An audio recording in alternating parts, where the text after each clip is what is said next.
அச்சச்சோ! முக்கியமான சீன்ல கட் பண்ணிட்டானே! ச்சே! பிரேக் முடியறதுக்குள்ள என்ன பண்ணுறது? சீக்கிரம் போடுங்கடா. பிரியா, பாப்கார்ன் சாப்பிடுவோமா? என்னது பாப்கார்ன் சாப்பிட்லாமா? இது என்ன தேட்டரா பாப்கார்ன் சாப்பிட?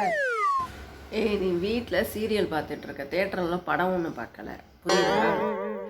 ஏன் தேட்டரில் மட்டும்தான் பாப்கார்ன் சாப்பிட்ணுமா என்ன? வீட்டில் சீரியல் பிரேக்லேயும் நம்ம பாப்கார்ன் சாப்பிட்லாமே. நம்ம வீட்லேயே 2 மினிட்ஸில் பாப்கார்ன் ரெடி ஆகிடும். வா, நான் எப்படி செய்கிறதுன்னு சொல்லித்தரேன். பாப்கார்ன் பாக்கெட்டை எடுத்துக்கலாம். இதை கட் பண்ணிவிட்டு அடி கனமான பாத்திரத்தில் போட்டுட்டு அப்படியே மூடி விட்டுடலாம்.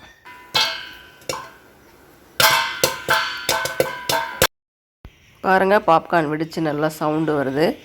இப்போ திறந்து பார்க்கலாம். 2 மினிட்ஸில் பாப்கார்ன் ரெடி ஆகிடுச்சு. பிரியா, ஒடியா சீரியல் போட்டான், பாப்கார்ன் எடுத்துகிட்டு ஒடியா, நம்ம சாப்பிட்லாம். அதை வந்துட்டேன் நான் ரெடி ஆகிட்டேன் சீரியல் பார்க்க. ஓகேங்க, நீங்களும் இந்த மாதிரி 2 மினிட்ஸில் சீரியல் பிரேக்கில் பாப்கார்ன் செஞ்சு சாப்பிடுங்க. நம்ம அடுத்த வீடியோவில் மறுபடியும் சந்திக்கலாம். அதுக்கு முன்னால் நம்ம சேனலை நீங்கள் இன்னும் சப்ஸ்கிரைப் பண்ணனா இப்போவே மறக்காமல் சப்ஸ்கிரைப் பண்ணிக்கோங்க. அடுத்த வீடியோவில் நம்ம மறுபடியும் சந்திக்கலாம். அது வரைக்கும் டாட்டா, பை பை.